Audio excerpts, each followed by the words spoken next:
The city of Portland, Oregon, if you look at a map, is primarily made up of a grid-like structure, but such a structure with various outliers from the wrapping roads of the West Hills to the branching streets of Eastmoreland and the wrapping routes of Laurelhurst. But none of these has an appearance as distinct as one little section in the southeastern part of town. It stands out on any map. It's unlike any other. Its creator was called impractical. It took over 15 years to finally take off. And here it stands, still one of Portland's most charming homes to those who live there, and a getaway to those who wish to visit. It's Portland's little residential anomaly, a place called LADD's Addition.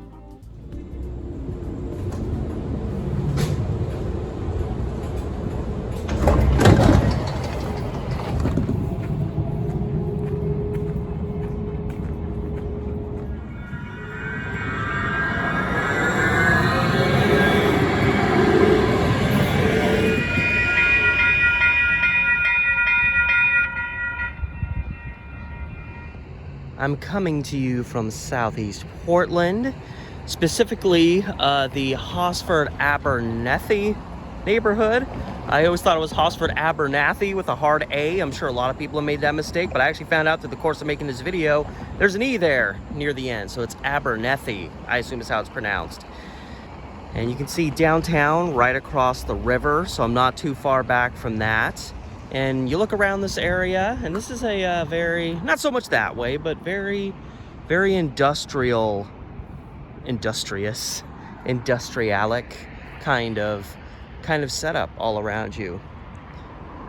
But then, all you gotta do is travel a couple blocks this way,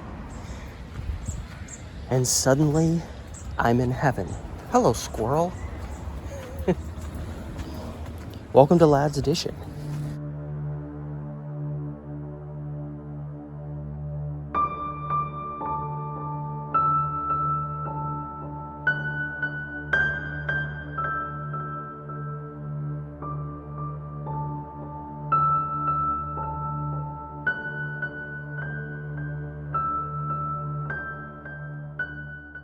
At a distance, its shape is not unlike a bold X. But up close, it is so much more. Numerous alleyways in a city where such things are rare, and not one but 5 parks, with the whole thing coming together in the middle at what is known as LADD Circle. The streets are lined with trees in every direction. The old churches there are picturesque and stately. It's peaceful. It's beautiful. And perhaps more than anything, at least to an outsider, it's a great place to get lost. Seriously, it's part of LADD's lore. It's been written about for decades. People joke about it online, and even back in 2018, I used it as an exaggerated, overarching narrative for a video I did walking through there. This place never disappoints, and as one might presume, how it all came together is quite fascinating. And that will be the focus of this film. Those early years where LADD's Addition really became what it has remained for so long. The focal time period I will be covering will primarily be from the late 1800s up to the end of the 1920s. The origins, as far back as we can go, for this edition is to the donation land claim taken out by James B. Stevens, aka the founder of East Portland. By 1850, he owned a great deal of land in this area, an area that would continue to expand. His donation land claim stretched from present-day Stark Street down to Division Street, and from the Willamette River east to present-day 20th Avenue. Thus, today's LADD's Addition is located to the southeastern edge of that land claim. By the time of this 1866 map of the general Portland area, we see that East Portland extended as far south as where Hawthorne Boulevard is today, which is also the northern border of LADD's Addition. This makes sense as even more than 20 years later, the bulk of this addition land was primarily farmland and forest. But as James Stephens spent the dawn of the 1850s cultivating a new city, another man arrived in Portland, destined to leave his mark. Born in Vermont in 1826, and arriving in Portland as a spry 25-year-old with modest means, in 1851, William Sargent Ladd was arguably the city's most prominent citizen of the 1800s, with a hand literally in everything. He opened the city's first bank with a former school friend of his in 1859, the Ladd and Tilton Bank, as it was called. He was the city's fifth and youngest mayor, taking that position at the age of 28 in 1854. Replaced in 1855, he would be re-elected and serve as mayor from 1857 to 1858. He played a pivotal role, as many of the city's early prominent citizens did, in developing education in Portland. He would even play both sides of party politics, being registered as a Democrat until 1864, when he shifted and became a Republican. He donated space for the city's library, co-founded the Riverview Cemetery, was involved in numerous businesses, and, the guy had a ship named after him. That's when you know you're important. James Stephens, just to mention it, had one of those too. By the way, after Ladd died, his grave was robbed from the cemetery he co-founded in a botched ransom attempt. But that's another story. And another thing William Ladd was deeply involved in, again as many prominent men were in those early years, was real estate. He would obtain lots of property on the east side, many of which would become fairly affluent neighborhoods. How he personally obtained the land later to be Ladd's Addition is an unfortunate one, at least for pioneer James Stephens. Like many others, when the economic panic of 1873 struck, Stephens suffered great financial loss. Due to this, he was unable to make interest payments, leading to Ladd moving to foreclose on this property. He was the one to do this, as the individual, an R.R. Thompson, that Stephens took a loan out with, that he'd failed to pay interest on, was transferred to Ladd as part of a business deal. The land was officially foreclosed on in December 1877, and when it went up for a sheriff's auction, William S. Ladd was right there to make the highest bid, and the land was his. For some time after this, all this land would be known generally as Ladd's Farm, for obvious reasons. It was mostly farmland, and he was Mr. Ladd. It would also be sometimes referred to as Ladd Field. Aside from being mostly farmland, the land was used for little else from the 1870s into the 1880s. There were references in newspapers to establishing an artesian well there. Prior to Ladd himself beginning survey work on the addition site in 1890, there were some lots made available for sale, such as this example from an April 12, 1888 newspaper. But as he began this survey work, few knew that William Ladd had very elaborate plans for this site. Covering everything between 12th and 20th Avenues and Hawthorne Boulevard and Division Streets, this rectangular spot would find its greatest inspiration in the nation's capital. After a visit to Washington, D.C., Ladd became enamored of the city's diagonal streets and planned on incorporating such an oddity into his addition. With streets running both diagonal and in the traditional grid pattern style, this made for lots of various sizes. This all became official on October 26, 1891, when both William Ladd and his wife Catherine filed for the plat to be known as Ladd's Addition, a place to be unlike any other. Ultimately, almost all of the streets within the addition would have their own names and not merely sync up with surrounding streets. Obviously, this made sense with regards to the diagonal running streets, but as far as the ones running north, south, east, and west, the only streets bearing the names of those outside the addition are the ones that meet right in the middle at Ladd's Circle, those being 16th Avenue running north and south, and Harrison Street running east and west, as well as a very short stretch of Clay Street running between 12th and LADD Avenues. But this wasn't just LADD running out of ideas, but rather the two names he gave to these streets matched with other streets in town. 16th was originally Elm Street, and Harrison was Chestnut Street. There would ultimately be 5 other streets in the addition that had to change their names for the same reason. Cedar became Orange Avenue, Linden became Hickory Street, Walnut became Tamarack Avenue, Myrtle became Lavender Street, and Laurel became Poplar Avenue. And, interestingly enough, years later, another Poplar Avenue on the west side would have to change its name because of the one existing in the addition. Now, the diagonal streets that cut right to the middle at Ladd's addition just happened to be named Ladd Avenue, after William Ladd, and Elliott Street, bearing his wife's maiden name. All the other names are distinct to that location, most of them being named after species of trees. Another critical element of Ladd's plan was to include something in existence but not all too common in Portland, that being alleyways.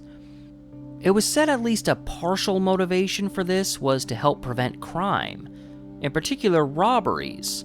Interestingly enough, the most rampant form of crime to touch Ladd's addition in its early years. In fact, as the site languished in development for years, its forest became a prime place for criminals to cut through or hide out in, and with streets going in practically every direction, it was a prime place for a criminal to make an easy escape. But there was another, more significant motivation for these alleyways. The garages for many of these homes were constructed, often shortly after the homes themselves, behind them, so as to be accessible through these alleyways. And thus, something you did not see with a lot of these homes was a visible garage up front. And if you walk the alleys there today, you still see a lot of garages located there.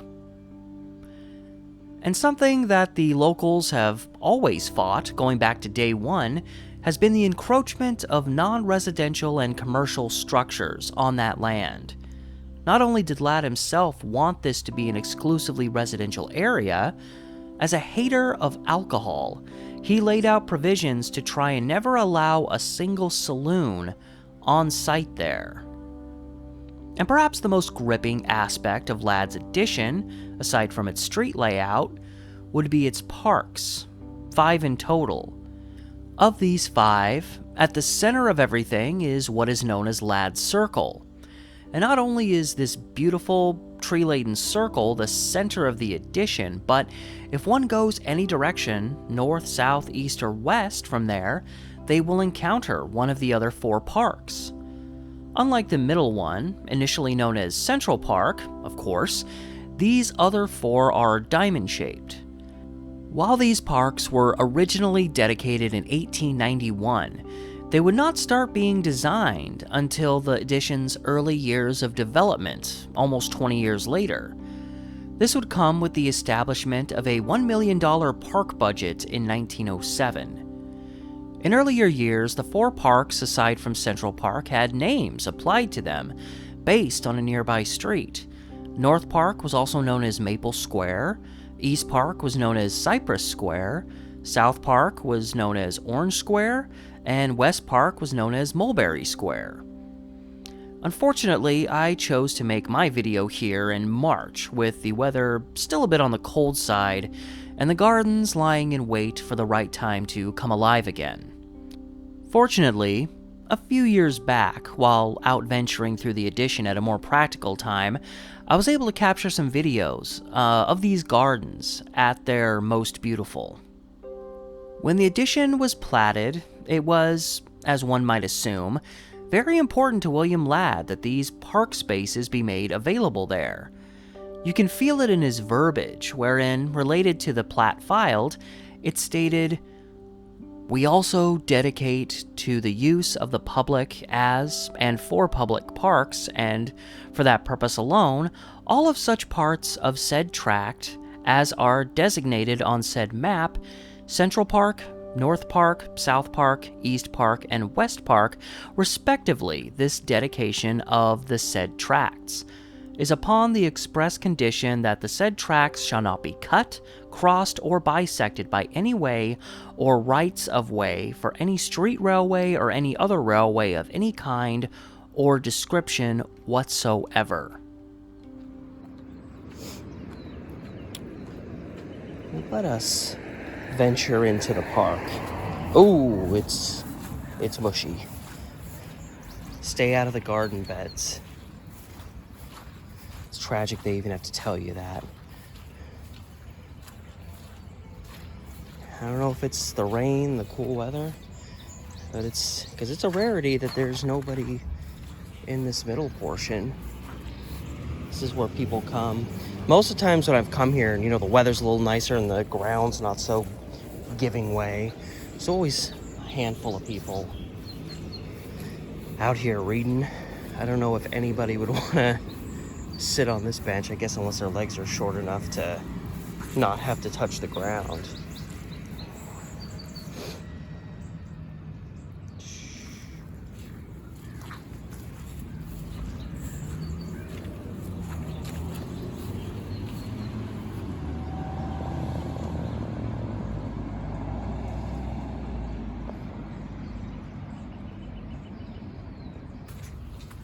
Ooh.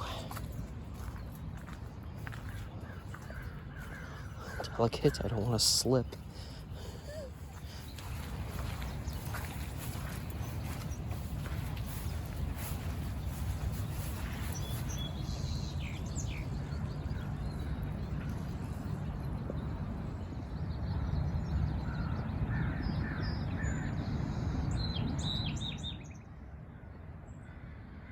Utterly obscured now by some overgrowth, but under here we can't even get to it now.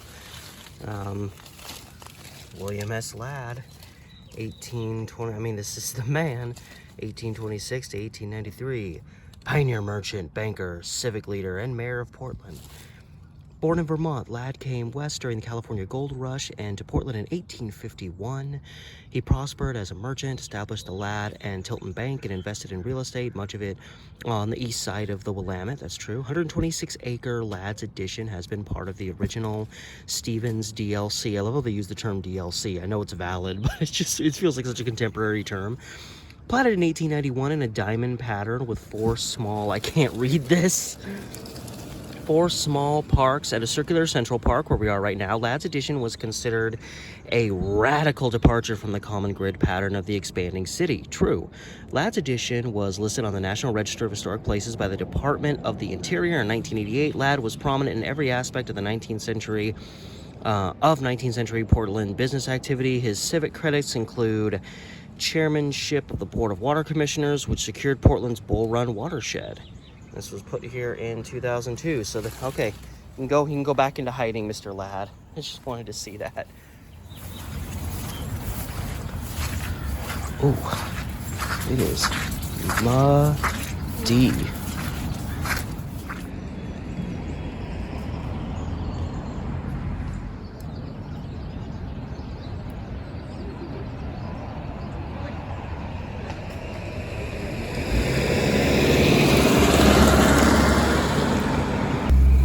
Yeah, this is what a walk in Ladd's Circle gets you. At least if you try to go in March. And correlating with these parks, at least in a natural sense, were the trees planted all over and of various types, including trees that line the streets. You can't very well try and fill the streets of a neighborhood with tree-related names and not pack the neighborhood with trees themselves. The earliest of these trees were planted towards the north end of the Addition, starting in 1907. And still today, one of Ladd's Addition's greatest charms are the trees that line just about every street. Sure, this place was a little different, and therefore Ladd was criticized in his efforts, even by the man who was doing the survey work for him. Of course it was going to be a success. Ladd was not only involved in real estate, but he had a deep passion for it. Sure, he wanted to develop this place and make money like anyone else, but he still sought to create something distinct in the process. And a year like 1891 made all the sense in the world to start seriously moving forward on making this residential development a reality. The East Side had been experiencing serious growth, with several new neighborhoods beginning to sprout up in the late 1880s, such as Irvington, Woodlawn, Woodstock, Richmond, Arbor Lodge, and University Park. And a spot like Ladd's farm had several benefits beyond that. His development would be located along several streetcar lines and stand only a short distance from the Willamette River. This meant a trip from here, across the recently completed Madison Street Bridge, and later the Hawthorne Bridge, could easily get a resident to the downtown area where most people worked. Ladd's early efforts also coincided with the city of Portland's first of what would be several annexations over the next couple decades. This first one being the annexation of the towns of Albina and East Portland in 1891. And so, Ladd's addition would not just be a part of East Portland, but Portland as a whole. The plan was in place, the city was on the move, residency on the east side was booming. Nothing was going to stop one of the most prominent men in the history of Portland from taking off in one of its most intriguing real estate ventures. And then, on January 6, 1893, that man of prominence would pass away at the age of 66. A project that had barely gotten off the ground had just lost its driving force. But fortunately, just enough work had been started, such as the establishing of the addition streets, along with sewer and water main work. Had nothing much been done by this point, it's a wonder if this place would have ended up looking anything like what William Ladd had envisioned. But aside from his death, only weeks after Ladd's passing, the Panic of 1893 would strike. And like most events such as this, it did not pass quick, and would have lingering effects into the next century. All that growth began to wane, and right in the middle of it was the Ladd and Tilton Bank, slipping into serious debt reaching into the millions. Development stopped in its tracks. Over the next several years, into the 1900s, the most really gained from the land here came from reverting back to using it as farmland. And again, it was a periodic nesting ground for criminals, as it was mostly vacant and included a forest that was easy to hide within. And while little development had been done, with works still done on the streets, there was actually serious pressure from locals and eventually the city to open the streets up in the addition and keep them open, at least the main through streets. And it would be a frequently traveled area by people simply trying to get from one side to the other without having to go around it. With it being the 1890s and people still mainly traveling by foot or by horse and carriage, a few extra blocks could be deemed an inconvenience. Come 1902, with most of the land still undeveloped, the site of Ladd's addition, along with the adjoining Hawthorne Park, became a serious recommendation site for the upcoming 1905 Lewis and Clark exposition. It was close to downtown, near the river, streetcars were nearby, and lots of undeveloped land. Obviously, this never happened, but it was suggested that if the exposition were held here, they would have kept at least some of the buildings here permanently. It just makes me wonder, knowing Ladd's addition as it is, and just seeing these towering feats of architecture just kind of peppered throughout the area. Finally, after many years, the market began to turn around, and in particular, around 1907, the East Side residential market was booming once again. Much of this, oddly enough, was due to the explosion in the city's population post the 1905 exposition. The city was on a high again, and right there to prep the lots on site to finally be sold was the Ladd Estate Company, which wouldn't officially become incorporated till 1908, but its main purpose was to be an organization that separated the land that the Ladds owned from their bank business. This estate company would be run by William Meade Ladd, William's son. The Ladd Estate Company would be based out of the Concord Building in downtown Portland at Southwest 2nd and Harvey Milk, or what would have once been 2nd and Stark. In the earlier months of the year, work was done bringing the roads up to snuff and erecting sidewalks. It was said that for the over 700 lots on site that over 200 men were used to get this work done. It was an added benefit that so many improvements were done before lots were even sold. Most of this initial work was done on the north side of the addition, leading to most of the early lot purchases happening there. The south portion wouldn't be fully fixed up and ready to go until around 1910. The fact that so much of the property improvements were done early on also led to many homes being built on speculation. This means homes being built on the speculation that they would be easily sold for a profit. With Ladd's Addition and so many other East Side neighborhoods booming near the end of the first decade of the 20th century, this was a practical risk. Prior to this first period of sales, the first lot sale actually happened back in 1905 when a Rufus L. Cate obtained a lot near Poplar and Holly Street, where he had a home built. Come late September 1907, those first lots went up for sale. The lots were detailed as having an average size of 40 feet by 128 feet. At the start, these lots were selling for between $1,700 and $1,950. It was a big push, and most of the benefits that were there back in 1891 were still around and had only improved. One particular ad promoted buying in Ladd's Addition through 10 different points. 1. The area had been outlined based on the nation's capital. What's more patriotic than that? 2. The streets had been paved, rather distinct from 1907. 3. Location. Close to streetcars and close to downtown. 4. Very wide sidewalks. 5. A solid sewer system. 6. It was easy to connect to the water mains on the lots. 7. Again, streetcars. 8. There were 5 parks in the addition. 9. Numerous conveniences like electric lights and quick telephone hookup service. And 10, of course, the price. With sales beginning in later 1907, the period of serious development did not fully take off until 1909, and by this time, the buyers were falling off a bit. Again, part of this was the southern portion of the addition was still being worked on at this time. But it was still a bit of a slow burn. A March 1908 article noted that in those first several months, only 35 of the more than 700 lots had been sold. But 1909 would change all of that.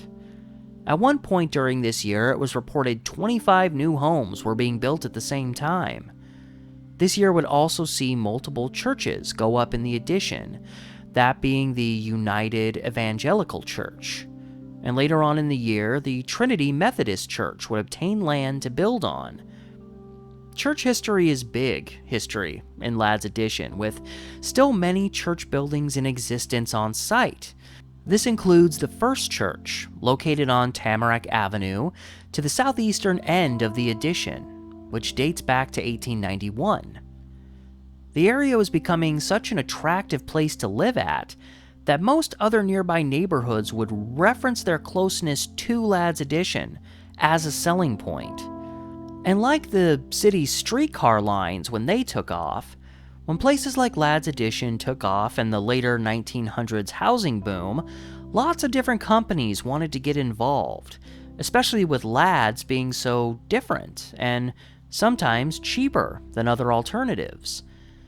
The period of 1909 to 1912 would be a major period of actual development and construction as the actual selling of lots began to drop steadily, and the construction itself would understandably lessen with time, but this by no means suggests popularity there was dying.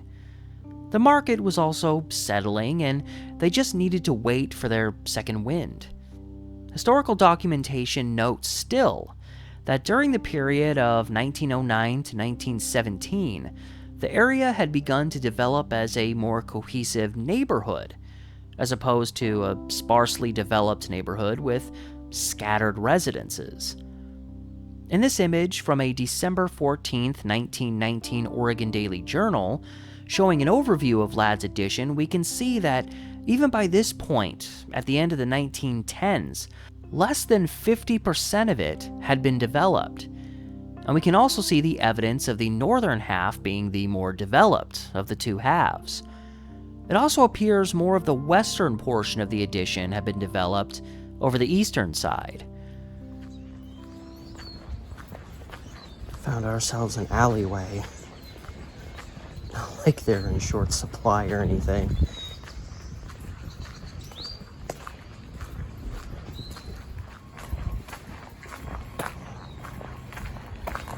I already think I'm getting a little lost. I think I'm walking in the southeastern direction, but I'm not certain.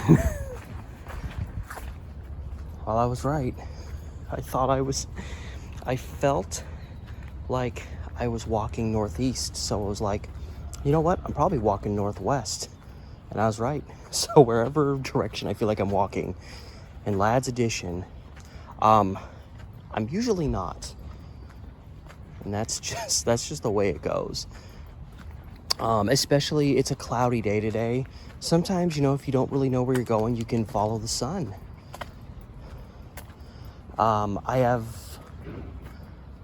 have no sun to follow.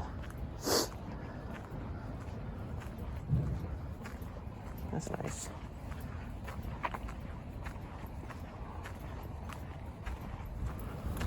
Wait a minute. I'm at 6. How am I at 16th? Wait, so I'm in the middle? The north middle? I feel like I've walked like 20 blocks trying to get to 12th, and I'm only halfway there. So apparently I'm in the middle north end of Ladd's Addition, even though I feel like I've been walking west for like 10 minutes. But that's what happens. This is Hawthorne. So this is the north side. Division's the south border. This is the north border. So in essence, I'm walking along the north end of the addition. You notice how you get to the end of it and all of a sudden the sounds of the city come back. It's so quiet when you're in there. A primary charm.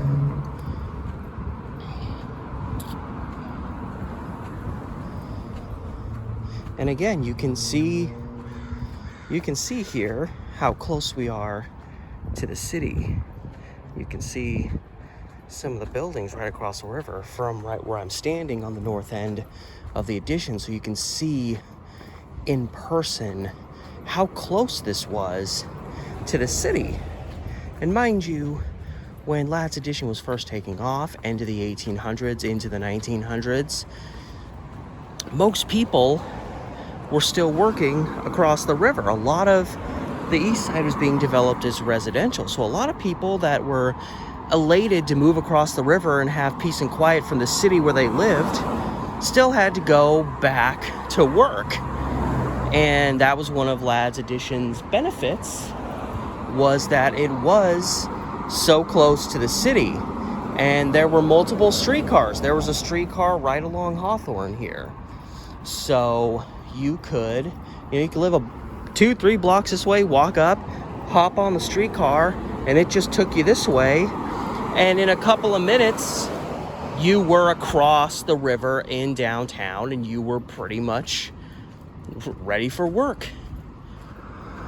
Right up ahead here, because this is really close to what would be the northwest corner of the addition. I think 12th is right up here.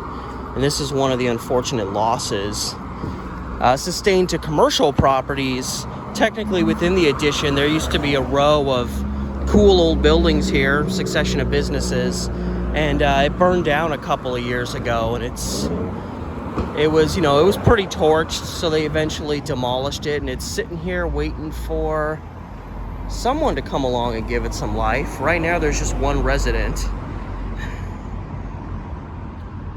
and you've got a water jug that looks like it has tea in it, but it's probably not tea.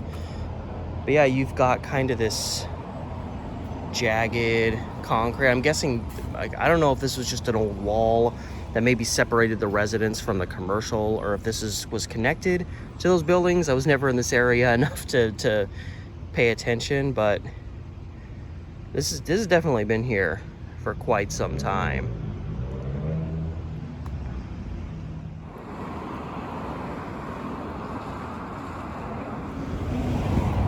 Yeah, you can see this was literally where you probably walked up to go into a business. You can still see there's some tile there. So that's, I know a lot of old buildings, they had the kind of tile right at the door. So I don't know if this is where the door was, right here, or maybe you walked up to here and there was a doorway. Again, I'm trying to remember a building that I only passed by a handful of times when it was still standing, but you can still see these little remnants of it. Yeah, right here you've got the tile up. I mean, that pretty much sets in stone, unless somebody's doing kind of a retro throwback thing. It lets you know that this was an older building, because that's very, very classic old school building. I know a lot of like historic districts that have their little shops, a lot of the stores will have entrances with a tile like this. You even got a little bit of building still here, kinda.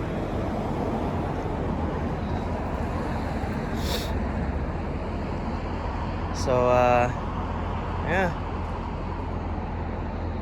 just a shame. And here's a little bit of chaos. This is Hawthorne and 12th, but also Ladd Avenue starts here and starts going that way. So it's like a 5-way intersection. I think I can cross.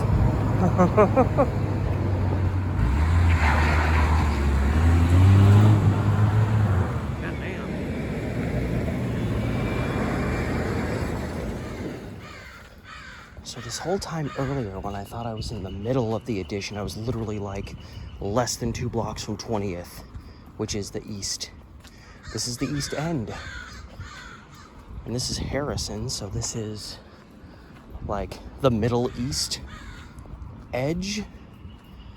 So this is where Ladd's addition ends here, and the next thing starts across the street. Although, I mean, technically, you know, Ladd's addition is very much its own neighborhood, but this is all within the Hosford, Abernethy actual neighborhood. But still, cross 20th here, and Ladd's addition is no more.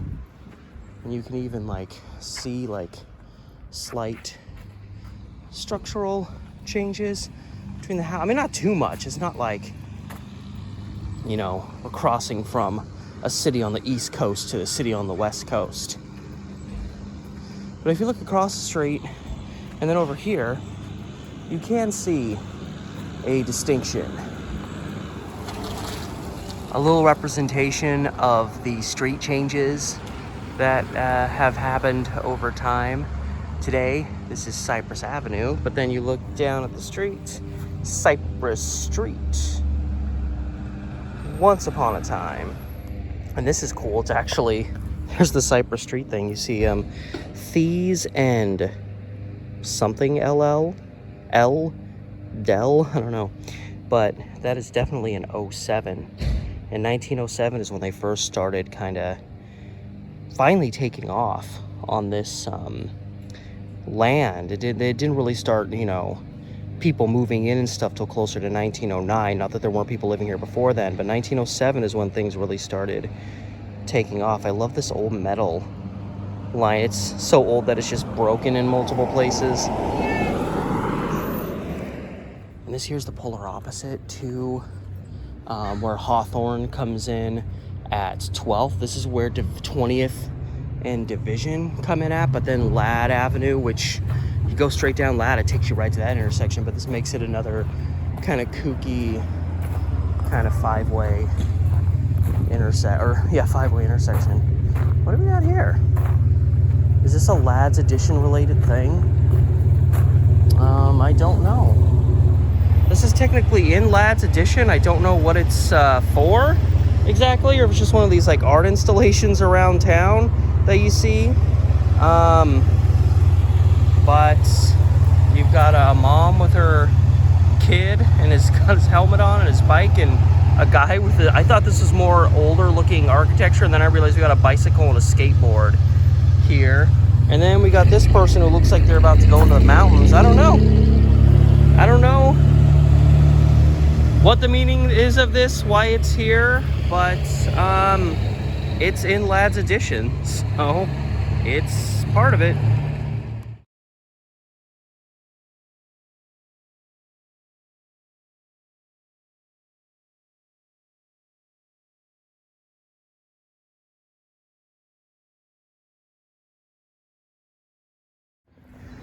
I was hoping to see at least one during my walk, because they put these, they're all over Portland if you look enough, but I was hoping to find one while I was venturing around, but I wasn't really paying much attention. So, good. I was just about to leave, and I got a horse ring right before I left. Come the start of 1921, the revival had begun. Driven by a new boom in the market, partially related to the falling prices of housing, lots started selling again. In January of that year, a J.W. McFadden took out permits on 50 lots in the Edition with plans to begin erecting homes in the spring. His company would build more homes in the Edition than any other during the second period of growth. It was reported that by February 25th that year, already 217 housing permits had been taken out in the Edition just in that month. This trend continued on into the following year, 1922, with a report coming out that year that at the rate lots were selling, the whole Edition would be sold out by the spring of 1923 at the latest. With lots of construction taking off in 1921, 1922 was the year when home purchases in the area started its serious climb.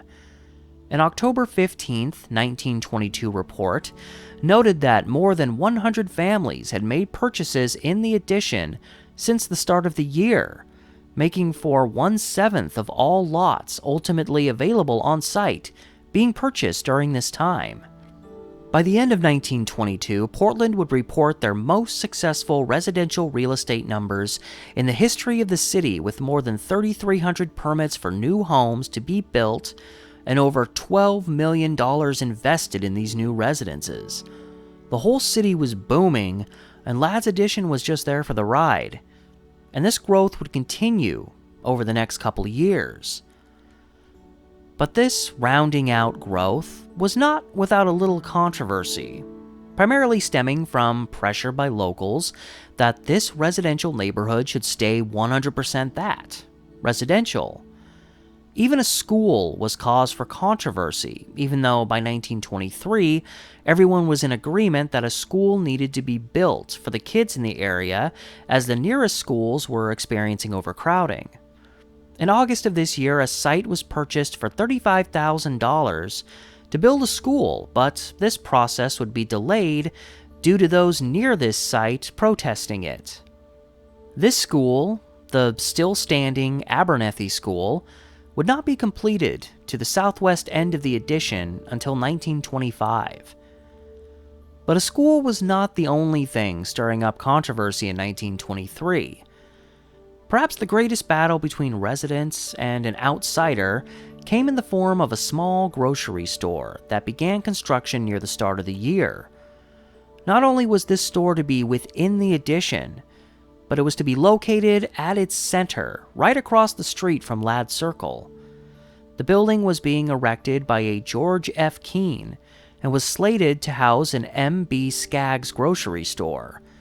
but locals fought back bitterly, to the point that they passed a resolution to widen LADD's circle, with the primary motive being encroachment on the land where this store was being built, and thus a condemnation of that property would be in the works. This fight would go on, even as the store building was completed, but carrying on into 1924, finally the locals would win out. The store building was stopped and would thus likely be taken down and probably replaced by another residence.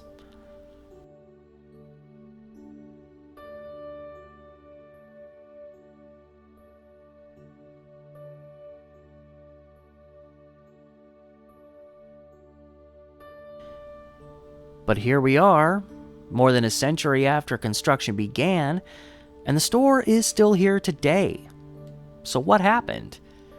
Well, while MB Skaggs said he'd be happy to not have a store there if it was against the wishes of the locals, he did not own the store. George Keane did, and he was hardly going to back down without a fight. And with it on record that the motive to widen LADD's circle was to stop this store from happening and to condemn the property, it left the door open for Keane to take legal action. He took this all the way to the Supreme Court, where, in 1925, they sided with him. It was deemed he followed all the right regulations in constructing this building, and there were no restrictions on the deed taken out by Keane from the LADD Estate Company. And so, Keane's store remains there to this day. And, admittedly as an outsider, I kinda like it. I've always been a fan of the occasional small store located in the middle of a residential neighborhood. And since these early years, the addition has managed to stay primarily residential, maintaining an appearance within that is not all too distinct from decades past. Commercial structures within the addition space primarily just exist along the bordering streets to it, Division, Hawthorne, 12th, and 20th. The addition continued to develop and fill in on into the late 1920s, considered the second major period of development in the area after the initial one took off in 1909. But while these are considered the two main periods of development for this place, this by no means suggests development all but stopped by the end of the 20s. There are pockets of homes built in later years, many from the 1940s and 50s, in locations such as near the intersection of Hazel and Poplar. Historical documentation shows altogether that the peak of residential construction occurred between 1919 and 1924, with 257 homes erected and still 106 more built between 1925 and 1929. But then in the 1930s, only 17 homes were erected, with a small spike of 55 new residences built between 1940 and 1959. We can also see how the style of the homes commonly built shifted with the times. In the earlier years of construction, between 1905 and 1918, most of the homes built were done in the craftsman style, but heading on into the second period of serious growth in the 1920s, the most common types of homes built were bungalows, with a mix of those in the period revival style also being built. Come those later years, the homes were more done in an understandable mid-20th century style. And despite what some might think about the type of people that lived here in this charming new development during its early years, the citizens who lived there were a vast mix of citizens, from waiters, window washers, boat employees, laborers, butchers, and bakers, to doctors, engineers, lawyers, and bank presidents. Several employees of the Oregonian newspaper also lived here, as well as a few constables and even some employees for Blitz Weinhard. The second boom in construction and home sales during the 1920s brought in a large influx of Italian immigrants as well, and while early deeds to this place did exclude Chinese or Japanese residents, this was changed, and there were a few people of Asian ancestry who obtained homes in the addition. Unfortunately, In particular, during the early years of East Side expansion, the mostly white population pretty much felt the area was just for them, hence the redlining of the city's black citizens to the Albina area and keeping them out of other East Side neighborhoods. A prominent black Portland citizen, Dr. DeNorval Unthank, wanted to move to Ladd's Addition, but ultimately never did due to constant harassment that he and his family received. And while the Addition has maintained most of its overall appearance over the years, one of the closest instances where the whole atmosphere there might have changed happened between 1910 and the early 1930s, when there were multiple instances wherein Ladd's Circle may have been changed drastically. For one, in 1917, the possibility of cutting traffic right through the circle was considered as a safety measure due to a high number of car accidents happening there. But more than anything, the consideration was made more than once to convert Ladd Avenue into a main arterial route, connecting traffic from the Hawthorne and Morrison bridges down to Division Street and Powell Boulevard, which would have provided a further connection to Foster Road further east. This would have turned one of the main routes cutting through Ladd's Addition into a more congested throughway, killing much of the serenity of the neighborhood. But none of these projects would come to pass. And as the years passed, while keeping the Addition looking the same, like most neighborhoods as they age, going on into the 50s and then into the 60s, Ladd's Addition was slowly beginning to deteriorate. From the 1950s into the 1970s, and even outside of this time frame, lots of neighborhoods around Portland were experiencing similar issues. But unlike some others that continued to struggle or ultimately needed drastic action, as was often the case in this particular place, the people of Ladd's Addition got involved in trying to preserve their little slice of heaven. Ultimately, the area would be registered as a historical conservation district in 1977. And further on, come 1988, it would be added to the National Register of Historic Places as the Ladd's Addition Historic District. And many years later, in 2009, the American Planning Association would designate Ladd's Addition as one of its 10 great American neighborhoods. And it's worth mentioning that a brick map of the Addition was created and placed into the sidewalk at Southeast 34th and Madison, in an area just northeast of the Addition itself. Sadly, it was removed around 2018. Otherwise, I would have totally gone there and videoed that as well. There's a lot of sights to see in Portland, and I tend to like them in all sorts of ways. Charming, ritzy, a bit sketchy, wide open, tightly dense, and so on. But only some do I love enough to visit frequently.